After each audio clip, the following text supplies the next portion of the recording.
करें तो कल 7 तारीख देखने को मिल रहा है। और 7 तारीख की अगर हम लोग बात करें, आपको बताइए कल मैंने एक पूरा टाइम टेबल आपके सामने रखा था, कौन कौन से इंपॉर्टेंट इवेंट, फिक्स इवेंट हम लोग को देखने को मिलने वाले हैं। सो उसमें से one of the biggest event कल हम लोग को देखने को मिलने वाला है, वो है आरबीआई की मॉनेटरी पॉलिसी। यस, आरबीआई की मॉनेटरी पॉलिसी की बात करें, सबसे इंटरेस्टिंग पार्ट ये है कि नए आरबीआई गवर्नर यहाँ पे आ चुके हैं, संजय मल्होत्रा जी, एंड उनसे काफ़ी कुछ उम्मीदें यहाँ पे की जा रही है। सो डेफिनेटली सबसे पहले तो बेसिक पॉइंट यही रहेगा कि कल आरबीआई की मॉनेटरी पॉलिसी का टाइमिंग क्या रहेगा, उसका आउटकम। तो 10 बजे, सुबह 10 बजे की अगर हम लोग बात करें, पूरे मार्केट की अगर हम बात करें, फॉरेन इन्वेस्टर्स की बात करें, दुनिया भर में जितने भी लोग इंडिया में पैसा लगाते हैं, ठीक है, उनका जो फोकस रहेगा वो आरबीआई गवर्नर संजय मल्होत्रा जी के ऊपर रहेगा, उनके कमेंट्री के ऊपर रहेगा, एमपीसी के जो मेंबर्स है उन्होंने क्या फैसला लिया है उसके ऊपर रहेगा, ठीक है, एंड प्रेस कॉन्फ्रेंस के ऊपर भी रहेगा। तो 10 बजे से आपको ये सारी चीज़ें लाइव टीवी के ऊपर भी देखने को यहाँ पे मिलने वाली है। सो डेफिनेटली हम यहाँ पे कह सकते हैं दोस्तों, इस वक्त के एमपीसी की मीटिंग में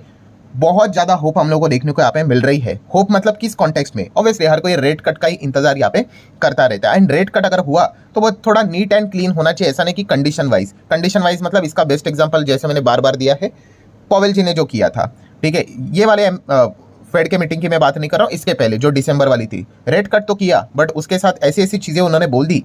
कोई फायदा ही नहीं हुआ, पूरी तरीके से मार्केट कोलैप्स हुआ था। तो अगर हम लोग इस वक्त की बात करें, उम्मीद तो काफ़ी ज़्यादा देखने को यहाँ पे मिल रही है कि इस वक्त रेट कट यहाँ पे हो सकता है, और इसके पीछे का रीज़न है दोस्तों lack of liquidity in system. Yes, liquidity काफ़ी कम हम लोग को देखने को मिल रहा है। इसी से रिलेटेड बीच में कुछ बहुत बड़े एक्शंस भी हम लोग को देखने को मिले थे खुद आरबीआई की ओर से, जैसे कि आरबीआई ने क्या किया था, 1.5 लाख करोड़ की लिक्विडिटी हमारे मार्केट में डाला था, ठीक है, डायरेक्टली एंड इनडायरेक्टली, जो कि अभी हम लोग को धीमे धीमे करके देखने को मिलने वाला है। एंड इसके रिजल्ट्स क्या होंगे, तो जैसे कि आपको पता ही है, बॉन्ड यील्ड्स में हम लोग को अच्छी गिरावट देखने को यहाँ पे मिल गई। ऊपर से अगर हम लोग बात करें, हमारा इंडियन रुपी भी वीक देखने को यहाँ पे मिल रहा है, ठीक है। तो ये कुछ चीज़ें हैं,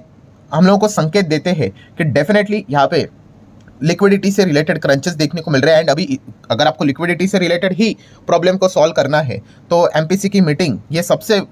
मतलब बोलते हैं ना, सबसे बड़ा ब्रह्मास्त्र आप लोगों के पास देखने को यहाँ पे मिल रहा है। सो अभी फैसला नहीं लोगे तो कब लोगे। देन अगर हम लोग बात करें सरकार के ओर से भी, सरकार को पता चला कि लिक्विडिटी सिस्टम में हम लोग को काफ़ी कम देखने को मिल रही है, बिजनेसेस स्लो डाउन में जाते हुए देखने को मिल रहे हैं, जीडीपी बहुत स्लो यहाँ पे चल रही है। तो इसीलिए सरकार ने भी क्या कर दिया, बजट के दिन बहुत बड़ा अनाउंसमेंट कर दिया भाई कि डायरेक्टली 12 लाख तक आपको कोई इनकम टैक्स यहाँ पे देने की जरूरत यहाँ पे नहीं होगी। एंड अगर आप सैलरीड टैक्स पेयर अगर होगे तो डेफिनेटली 12,75,000 तक आपको, मतलब जो भी आपकी इनकम है वो एग्जेम्प्ट है, ठीक है। अगर वहां तक अगर आप कमाते हो प्योरली तो आपको कोई टैक्स देने की जरूरत नहीं है। तो आप अंदाजा लगा सकते हो कि कितनी बड़ी लिक्विडिटी इनडायरेक्टली सिस्टम में आएगी, चाहे कोई निवेश करे या फिर कोई पैसे को खर्च करे, ठीक है। तो इस चीज़ के चलते हमें पता चल रहा है कि लिक्विडिटी से रिलेटेड जो प्रॉब्लम है वो कितनी गहरी है, एंड इसी को सॉल्व करने की कोशिश हर कोई अपनी अपनी साइड से यहाँ पे कर रहा है। एंड देन अगर हम लोग बात करें दोस्तों, एक ऐसा पॉइंट हमारे सामने आ गया जिस चीज़ के चलते कल के दिन रेट कट के एक्सपेक्टेशन तो और भी बढ़ चुके हैं, और उसके पीछे का रीजन कौन है दोस्तों, निर्मला सीतारमन जी। यस, निर्मला सीतारमन जी को यहाँ पे पूछा गया कि लिक्विडिटी से रिलेटेड, आरबीआई के रेट कट से रिलेटेड, तो आप देख सकते हैं निर्मला सीतारमन जी ने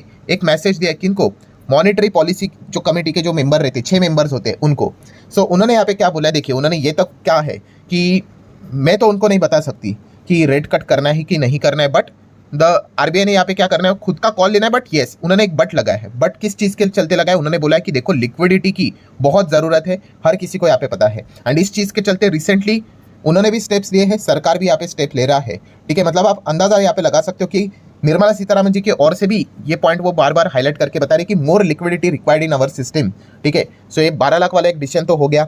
1.5 लाख करोड़ वाला आरबीआई का भी डिसीजन यहाँ पे हो गया। बट अगर हम यहाँ पे बात करें, अगर रेट कट अगर यहाँ पे हो जाता है तो जस्ट इमेजिन कि कितनी बड़ी लिक्विडिटी वाली जो चीज़ें हैं वो हमारे बाजार में देखने को मिल सकते हैं। एंड इसीलिए हम कह सकते हैं जो एक्सपेक्टेशन है वो बहुत ही ज़्यादा हायर लेवल पे जाते हुए देखने को मिल रहा है कि माइट भी कल हमें 2020 के बाद, मतलब लगभग 4-5 साल के बाद, ठीक है, कोविड के बाद हम लोग को पहला रेट कट देखने को यहाँ पे मिल जाएगा। सो